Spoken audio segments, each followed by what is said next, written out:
In this video, I'm doing a position analysis on a match between Bob Zavoral and Tatsuya Tanaka from the Club World Championship at the Chicago Open 2023. Thank you for joining me. Please like and subscribe, and you'll get notified every time I upload a new video. Also, please put in the comments below what you'd like to see for future videos, and I'll work on that. So this one, there was a commentary I did on a match between Bob and Tatsuya. This was a club world championship by the World Backgammon Federation. So each team had 3 players, and they played against the other 3 players. And whichever team won at least 2 matches moved on. There was a qualifying round, and then there were the later rounds. I'm not sure which round this was, but I did a commentary on the entire match. That's in another video. I'll put the link below. I did not have an XG feed, but instead I selected some of the positions, and I will go through them here. So here it is. It's an 11-point match. This is the first game, so the score is 0-0. Tatsuya Tanaka is playing the yellow checkers at the bottom, and Bob Zavoral is playing the black checkers at the top. And they were using this FM Gammon board that says Chicago Open with the colors like this. I was able to match it using Orel. I have a link to, I actually have a video in one of my other videos shows you how you can do that. So here, Tatsuya had a 6-1 to play early in the game, and you can make the bar point here. He actually decided to play 8-1 hitting, and what that does is if he comes in with the ace, he cannot play aces on this side to make the 5-point, for example, with a 3-1, 5-1, or 6-1. It also takes away a good roll, like 6-4 would be a good roll because he could either make his 4-point or his bar point, but if he's on his bar, he dances. So that's a big swing roll. But I know this is these 2 back checkers are coming under attack with all these checkers in the zone spread out nicely to be able to make these. So he was trying to do the tempo play. Turns out it was right to actually make the bar point right here, and hitting was actually a blunder. So just try to contain that checker. And what that does is it also duplicates the 6-1 to hit, as well as a 4-3, which also hits. 6-1 can be used on the other side to nicely make the 5-point. That's kind of the ideal roll to make the 5-point because you're using your furthest builder back here and you're able to unstack. For example, if you make it with the checker on the 10-point with the 5-1, now this checker on the 11-point is no longer bearing on an innerboard point, so it's not as useful. However, when you make it with the checker from the 11-point, this is black's 11-point, the checker remaining on the 10-point bears on the 4-point, so that can be useful. And 4-3 would have been able to make the bar point, and it would be duplicated. So in this one, it's the bar point. Next position, this is cube action. So this is the same game, first game, 0-0 to 11, 11 away, 11 away. Yellow is on roll, Tatsuya is yellow, and Bob just danced from the bar.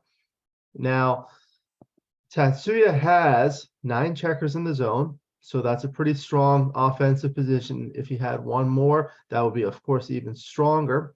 So he has a lot of numbers that can make an innerboard point like 3-1, 5-3, 6-4, double 1, even double 4. However, some of them are duplicated over here, so he can hit with 3s and 4s and already 1 checker on the bar.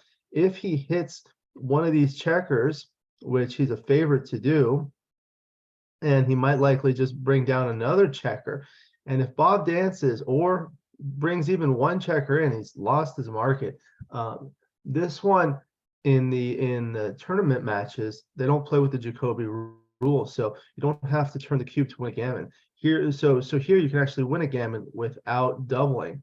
It turns out this one is a little bit too good to double, so it's a 1.092.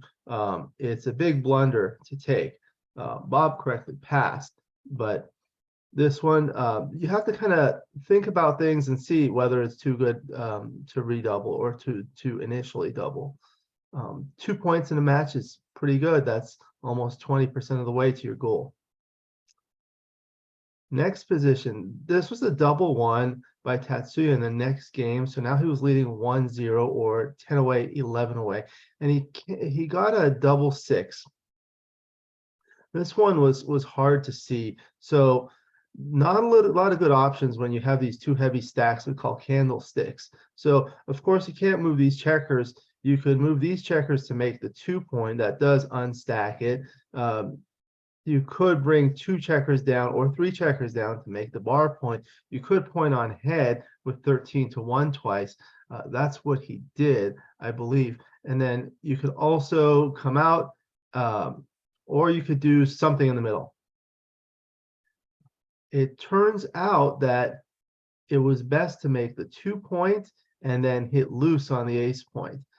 So what that does is it allows you to retain the midpoint, and that keeps some semblance of connectivity with the back checker. If you break this entirely, this back checker is going to have a hard time coming home. And the other half of the roll, 8-2, does some other good things, such as unstacking the heavy 8-point and making a second innerboard point, even though it is a deep point. So anything else is a blunder. This one was a hard one for me to see. I learned one time from John O'Hagan, whenever you roll a double, stop, step back, take a deep breath, and look at all of your options, because you really need to see all of your options, because this one was a hard one to even see. So take your time, think about it, look at all your options, and think about what you want to do, what the opponent wants to do, and so forth. Next position was cube action. So this was later on in that same game, after Tatsuya played the double six, making the ace point on head, and I think Bob danced with a double six or 6-1 or double one, and Tatsuya was on roll. So considering doubling, hard to count the race during the commentary because they're moving pretty quickly, but on this it shows that yellow's up by 34 pips. He does have a lot of threats. He has 13 checkers in the zone. However, 2 of them are dead on the ace point, so he has a big gap here. Additionally, he has these 2 big stacks that make his position inflexible. He's going to need rolls like 3-1, 4-2, 5-3, or 6-4. Those are the most productive rolls because he can make a point and unstack these checkers. Other than that, of course, doubles are good, double threes, double fours, and so forth. However, he does have some other liabilities like 3 blots lying around the board and 1 checker to kind of bring home. And he is shooting at a 2 here. So he has there's a lot going on. But if black can come in with 1 checker, he has reasonable chances of containing the back checker or even hitting back. He has full outfield control. So it turns out to be a double, but a very easy take. So you need to think about all these things. The thing that yellow has going for him is that he wins a lot of gammons here. Look, 30% gammons, 31% gammons, as well as 63% wins. So you want to take that into consideration. There are all sorts of formulas that you can use, but lots of wins, but black has a lot of wins too, so he can get back into it. However, this gammon differential is big in favor of yellow. Next position is from the next game. Now Tatsuya is leading 2-0, 9 away, 11 away. And Bob is black, he's on roll. So Bob is ahead 38 pips. Again, it's hard to count while in the commentary because they're moving, they're making plays. Sometimes when they move the checkers, it's hard to see. Here, Bob was up 38 pips. When I counted 112 to 150, and I accidentally said 32 pips. It should have been 38 pips. Anyway, that's a huge racing deficit to come back from. Black has a number of rolls that will hit, make the point, even hit loose. Black has a 3-point board versus only a 2-point board. Yellow doesn't have much development, has a huge stack on his midpoint. Dilly Builder over here, it would be better if this checker were on the 6-point. That's not a huge deal, but just lacks a lot going for him. Even if Black is not able to attack and point on head or something like that, he's just so far ahead in the race that what is Yellow going to do? The other thing is Yellow doesn't have an anchor. So if Black doesn't attack on this roll, he can attack on the next roll, on the next exchange, because this one's not going to be safe. He's going to have to escape. So not enough chances for Yellow to take this one. Turns out to be too good to double, and a huge pass. Believe what happened was Yellow took and got gammoned. So you really have to be careful. When you don't have an anchor and you're behind a lot in the race, it's not good. You see 87% wins and 21% of them are gammons. So that's something to learn here. Next position, double 3. So this was a very interesting one. This was in the next game. Bob was up 4-2, 7 away, 9 away. And Tatsuya had a double 3 to play.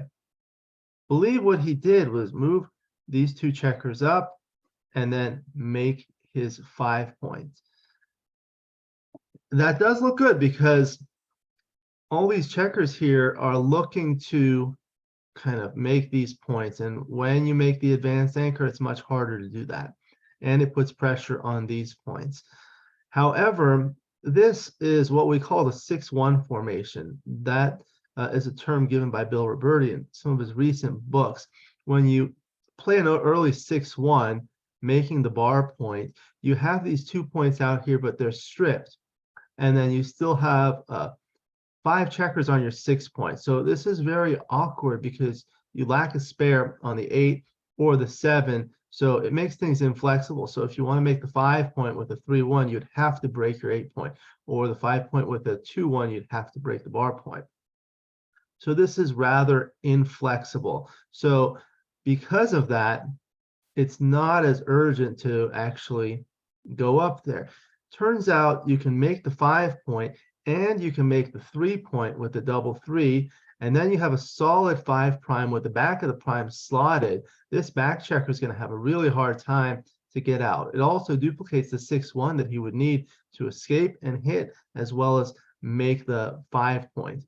Ideally, as I said before, in this position, 6-1 would be the best way to make the 5 point for Black, because you can use the rearmost checker.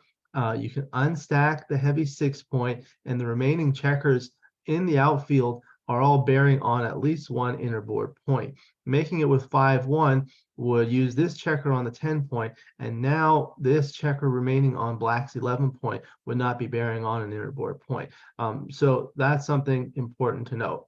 So looking at the position, it turns out that making the 5 point and making the 3 point are correct. I don't know if I had enough time to see all this in the commentary. Sometimes they move fast and you don't get a chance to think about these things. They were playing relatively quickly. Some people do that. Some people play much slower, more deliberate. They look at all their options, and sometimes you really need to do that to be able to see that. Turns out this was an error. Now, in this position is a variant position where one checker was moved from the 6 point back to the 8 point. So now he has extra spares. He can use a checker from his 8 point to make an innerboard point without breaking it. So he can make a solid 4 prime with lots of rolls. 3-1, 5-1, 6-1, 5-3, 6-3, 6-5, and then of course the doubles like double 1s, double 3s, even double 4s. Now doing that makes it better to move up and make the 5 point. So that was the key there. When you have this 6-1 formation, it's inflexible and it makes it less urgent to try to escape because it's going to be harder for black to make an innerboard point. That's effectively why, one of the reasons why you want to escape the back checkers so they don't get blocked in. But when the opponent's forward position is inflexible, you don't have to worry about that quite as much. It's always useful to make these variant positions, make a small change in the position to see what effect it has, and that way you'll learn a lot. Next position, 4-2 for black. This was a tough one. I think what he ended up doing was 11-7 and 10-8. At first, he was looking at a safe play, 10-6, 13-11, and I did notice that you can make the 9 point, and that blocks yellow's 5s. So one thing I learned one time, I believe it was from Wilcox Snellings, he said the best way to counter a prime is with a counter prime. So here, yellow has a solid 4 prime. The best way to counter it for black is to make a counter prime. Making this 9 point blocks the 5s, and it provides some semblance of a prime. You see the midpoint's stripped for yellow, so yellow is going to need to start moving his back checker soon. And 5s would be good. It blocks the double 5s. Turns out that is the best play. That was the second best play, but it wasn't that close. And yeah, so that was that one. And it led to this position. And this was looks like a cube action. Yellow was ahead 6 pips on roll. And yellow does have a 4 prime, but black has a 3 prime on this side, lots of builders here. And black only has 1 checker back while yellow has 2 checkers back. Turns out to be a double because he can make the 5 prime with a 5, a 4-1, or 3-2, or some sort of escape out here, and yellow does have a 3-1 board advantage. So that's good. It turns out to be a take. Don't remember, I think it was passed in the match, but that's the position there. Yellow's threatening to win a lot of gammons. Next position was 5-3. In the next game, Tatsuya had a 5-3 to play at 3-4 or 8 away, 7 away. Now here, this is early in the game with the 5-3. You need to do some balance of offense and defense. This is good that he made the 4 point with the 4-2. That gives him a second innerboard point, but he did strip the 8 point.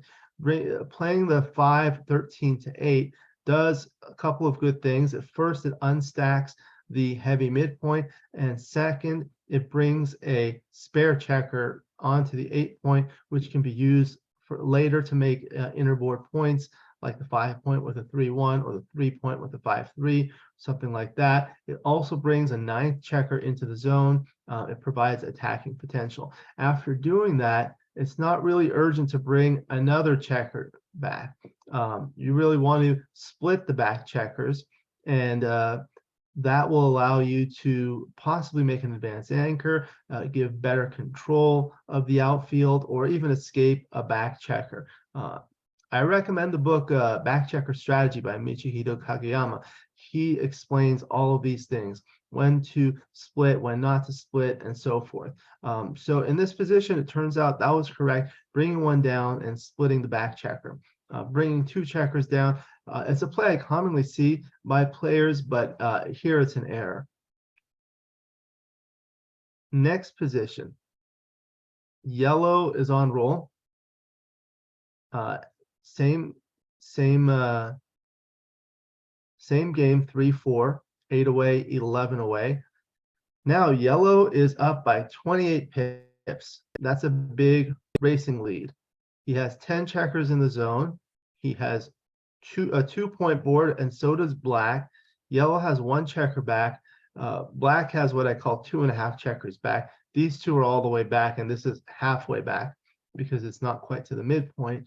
And at the same time, yellow is shooting at this blot with 4s and 3s. So there's a lot of attacking potential here. Turns out this was a double and a small pass. I don't consider it big. Like when it's 0.05 is kind of my general threshold for doubling cube decisions as to whether it's a big error or not error. When I'm looking at checker plays, I look at like 0.01, 0.02, but with doubling cube decisions, 0.05 is more reasonable. Anyway, I don't remember what happened in the match, but in this case, it's a pass. You just look at, there's too many threats. Other things are score-based considerations. So when you pass as black, you let yellow go from 8 away to 7 away. But if you were to take and yellow were to win, yellow would be able to go from 8 away to 6 away with a single game, or perhaps even better with a gammon. So that's big. You have less of an incentive to take, because when you're at an even away score, it's more valuable. So you don't want to do that. And then also black is at an odd away score. If you take and win, you'll still be at an odd away score. So that's not as valuable to black. So that's another incentive not to take. These are more minor things to think about, but you always want to think about the score, how far away you are from your goal. In this case, it's an 11-point match with 4 points. That's 7 points away. And it's always much more valuable to be at an even away score than an odd away score. The reason for that is because most of the games, if they're not just a single game win or a double pass, are even in terms of the points that the winner wins. So if you win a single game on a 2 cube, it's 2 points. Or if you win a double gammon, it's 4 points, and so forth. So if you are in an even away, it's much easier to get to your goal with perfect efficiency without extra points. Next position, 3-1 for Bob. So this one, he was down 1 pip before, so he'll be up 3 after. Not a big deal in terms of the race, but it's 4-4, 7 away, 7 away. You can anchor.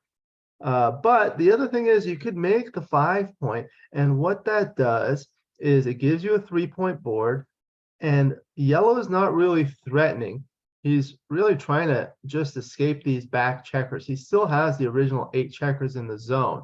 So not much he can do. What he wants to do is escape with these checkers and possibly bring checkers down from the midpoint to the outfield. Having these split back checkers gives better coverage, and when you have a 3-1 board advantage, you're able to kind of play more aggressively. So it turns out the 8-5, 6-5 was a correct play, making the 5-point. For those reasons, you don't quite need the anchor yet, and you can see that here. Next position, 5-1 for yellow. So this was later on in that same game, 4-4, 7 away, 7 away. So yellow had a 5-1 to play. So the one, really, you really have to play 2-1 to make use of these. Anytime you have a dilly builder here, the only place it can go is forward with a 1. And that would be useful to make a point. When it's sitting here, it's not really a use. That's why they call it a dilly builder. So you really have to play the ace 2-1. With the 5, you could make the board. However, it's a little bit better to bring this spare down here, because you're not going to need this 4-point board quite yet. Black's not going to leave a shot, but black is going to try to possibly escape one of these checkers or do something here. And it's nice to have these spares here to possibly make the 5-point with the 3-1, or if he tries to escape, you can attack. And you would have like pick and pass numbers like 3-2, which would hit and cover, or 4-3, which would do the same, or 4-2 can even point on head if he were to escape here, escape from here.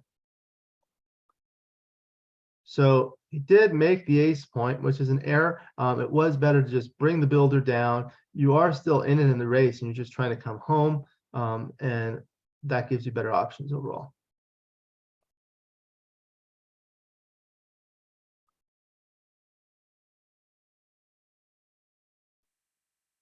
Next position later on in that same game, yellow had a 5-2 to play. And here you can play the safe 7-2, 3-1, which I believe he did. However, because black has this blot here, you can afford to be a little bit more aggressive and break the 8-point with 8-3, 8-6. It does leave a 3 and a 2-1 to hit, but the other way is just so ugly. You're just putting this checker too deep. You're breaking your board. Now you have a 3-point board with not much to cover it. Turns out 7-2-3-1 was actually a blunder. So 8-6-7-2 was a small error, but you really want to clear this 8-point. That's the idea here, because of this blot here. Now, in this case, so these checkers have been moved back. So this is a variant position. Here, you can actually do that because he owns this point. He has some time. If you were to get hit here, it's much more dangerous because if you come in with the 1, you still have to leap a 6 prime. So when you're looking to see why play is correct, this is one of the best things you could do is make a variant position, just adjust some of the checkers and see what happens, and that'll tell you why that play was okay. As I said, you can play more aggressively because of the blot on the 6-point. Next one, this was a 6-3 that Bob was thinking about later. I think he ended up playing 13-4, but when you look at this, again, you want to look at the entire board, look at the relative board strength. Black has a full board, so yellow is not going to want to leave a shot. Yellow already has a blot over here and a blot over here that's going to make it hard for him to possibly attack and cover. So black is a huge favorite in the hitting exchange. So it's not as necessary to run all the way. Additionally, black is down 7 pips before the roll. He'll be up 2 pips after the roll. So the race is going to be relatively even. So he's going to need to start moving these checkers. The best play is to, I believe, come out and come down. And that's what it is. It's 21-15. It's what I call the provocative play. It provokes hits. So it leaves a blot here, and that just provides a lot of control of yellow's outfield. So that's going to make it hard for yellow to safety this checker, bring checkers down. He's not going to want to hit loose. I think I was talking about counting all the numbers. When you do that, you'll see. So 13-4 was actually a bigger blunder than 2018 13-7. So this one is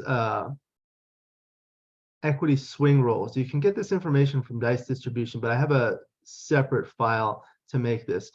Play A was the top play of 21-15, 13-10. Play B was 13-4.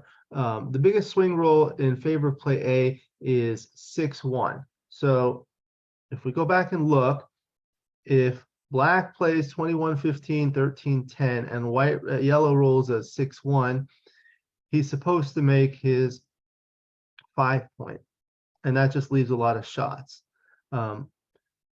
Here, after doing that, he could just play 13-6, and that's very safe. So that's a huge swing. He would have multiple shots, or he would have a direct 2-shot to be able to hit. And when you look at these things, you see all the swing rolls, the 4-3, the 6-5, I'll let you kind of go do that exercise on your own. The only really bad roll the other way is a double 4. All right, 3-1 for black. This is the same idea. You have a full board, relatively close race. Here again, you can split, and the best play is to do that split, coming out here and playing 4-3. The other split, the minor split of 21-20, or what's sometimes called the amoeba split, I'm playing that, is reasonable as well. But breaking the 6-point or playing one off the 6-point is an error. Again, that's the provocative play. You have a full board. Yellow has a weaker board, has a blot on his board. He has a brittle position, lacking spares, not a lot of productive rolls, not a lot of great rolls to pick and pass without leaving something. Even if he picks and passes, he's going to leave fly shots. So if he comes in, if he splits to, let's say, even the 20-point, and then black rolls a 4-1, he's going to leave a blot here. So he's going to be able to hit it with 5-4, double 4, 5-3, 4-3. Yeah. So not 5-4, but 5-3, double 4, and 4-3. So he's going to leave fly shots. So that's why when you look at these things, that should give you an indication. That should be a light bulb flashing in your head saying, I need to play more aggressive. Next position, black is on roll.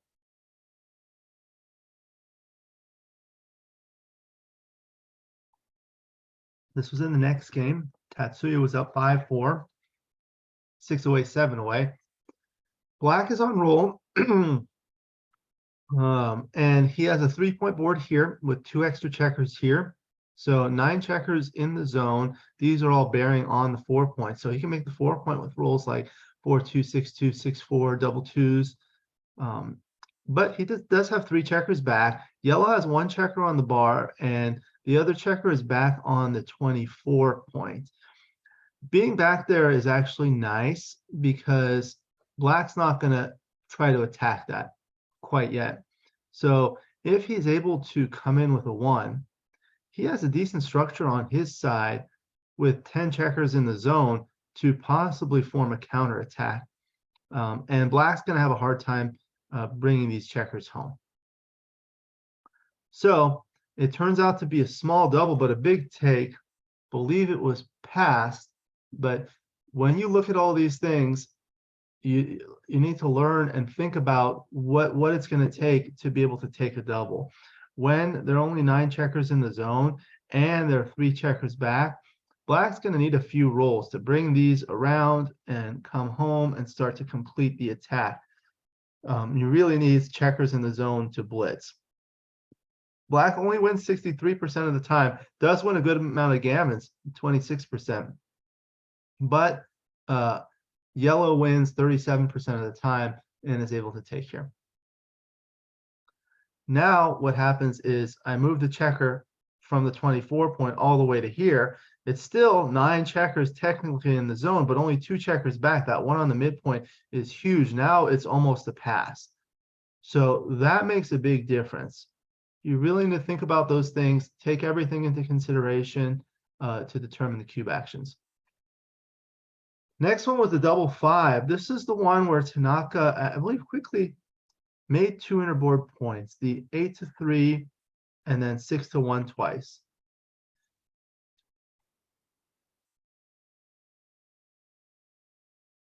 And then what happens here is when you do make those 2 deep interboard points and you have 3 checkers back, it's called having an overextended position. So an overextended position is when you have a lot of checkers back and at the same time you've made deep points in your board. Your checkers overall are spread out over the board way too far. It just makes things hard to do.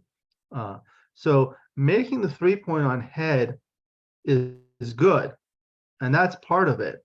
But bringing this checker down to remake the 8-point is important. So it's better to just play 13 to 3, 8 to 3, retain this, and then you look at the last one. This one, it's kind of natural to just bring this down to make another point possibly here. However, it's actually better to play 21 to 16 because with only 8 checkers in the zone, these back checkers are not under too much threat. And Black has this big stack of 6 checkers on his midpoint. He really wants to unstack these checkers rather than do anything here. So playing 21-16 makes that anchor, makes it harder for Black to do anything with this big stack on the midpoint. And it turns out that actually bringing 2 of them out and making that is even better than making 2 interboard points. You see how big of a blunder it is, and it's because it just overextends the position. And we saw later on in that game, he ran into trouble. All right, so this was a position later. This is the kind of thing that happens. Yellow has this same overextended position. Now 3 points, now 4 checkers back. Now here, Black has a 12 pip lead in the race. Yellow has 4 checkers back, and he has a lot of work to do. He has this blot in the board, which is susceptible to a hit with a 5, a 4-1, or a 3-2. So that's 15 numbers that hit a shot. And even if he doesn't, Yellow is going to have a hard time not only covering this, but then he has a lot of work to do to bring these around to safety.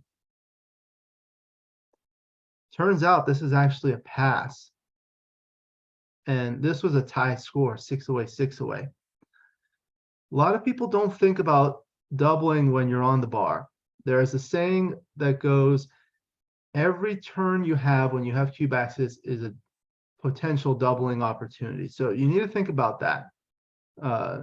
When you're on the bar, you could double, especially if the opponent has some sort of issue with his position. So here it's just the 4 checkers back and a prime here, broken 4 prime. That's going to make it harder for these guys to come back, and lack of any presence in his outfield to try to complete this, make this point, or possibly make another point. Next one, 5-2. So this was a tough one. This was a difficult one to see. And turns out Yellow, I guess when you count the race, it's a little bit easier. Don't know if he was counting the race, but Yellow is up 22 pips. When you have that substantial lead in the race, you really want to escape your back checker and try to break contact. So that's why 20 to 13 is the best play. I know it does leave these blots, and he has a spare. Black has a spare, so he can come out and hit and still retain the anchor.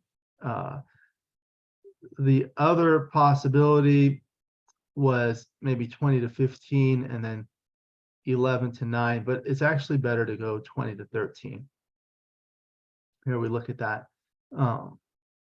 I think he played 2 down, and that's not good because it just leaves this one stranded and disconnected from the rest of the army, susceptible to hits with 1s, 3s, and 4s with equal board strengths, and 2s on the other side. So any 1, 2, 3, or 4 is a really good roll for Black. So you just don't want to leave that there. Next position, cube action. This is 4-way, 4-way. So this is a sensitive score. A double gammon for either player would win the match with perfect efficiency. So Bob's ahead 23 pips, and he has some chances to attack. Yellow does have an anchor here, but he's already made a deep point in the ace point. He has a blot on his board, dilly builder on his 3. These points are stripped. That decreases the flexibility. So it turns out this one's a double, but it's still a take. Even though black doesn't win that many gammons, he does win much more gammons than yellow, and he wins over 2/3 of the time. So at these sensitive scores, you really have to be careful. Even if black wins a double single game, not a gammon, he gets the 2-way, 4-way. That being at a 2-way score is a valuable score. So these are the kinds of things you need to think about in a match. Now, this is the last position from this match. This is where Bob was rolling a double 4. This was after he had doubled here, and it was the same score, 7-7 or 4-way, 4-way. So a doubled gammon would win Bob the match. So with the double 4, bearing off 2 checkers off the 4 point is forced. And then the other 2 was either the aggressive play, bearing off 2 more checkers, which wins more gammons, or the safe play of playing 6-2 twice, which guarantees the single game, but still wins quite a number of gammons. So here Bob has 2, 4, 6, 8, 10 checkers remaining. He's forced to take these 2 off, so he's going to have 8 checkers remaining. If he were to play 6-2 twice, they would be over here, and that would mean he would be off in 4 or 5 rolls. So how many rolls is it going to take for yellow to come around? So what you have to see is how many pips they need. So this one is 11 pips to come home, and these are 14 pips each. So that's 28 plus 11 is 39, and he's going to need another pip to bear one off, 40. So the average roll is about 8. Slightly, the average pip count of a roll is slightly more than 8. So that's going to be about 5 rolls anyway. So black is a pretty decent favorite to win a gammon anyway. So he doesn't have to play that aggressive. Staying back would leave the possibility of leaving a shot with a 5-1 or a 6-1, and that would be a very bad parlay if yellow were to be hit back. Yellow were to be able to hit back. So it turns out that was the best play. To just play safe, you see you win 100% of the time, and this one, it looks like you win fewer gammons, but that's because you win fewer games. So it turns out the other one, the safe play wins more gammons. So that was the end. I did not have an XG feed in the commentary. Sometimes it's hard to do that, but I like to do the position analysis afterwards, possibly in the same video, possibly in a different video like we did here, to try to learn something. I hope you enjoyed it. Please like and subscribe, and you'll be notified of the next video. Also put in the comments what you'd like to see in future videos so I can work on that. Thank you again for joining me, and I'll see you next time.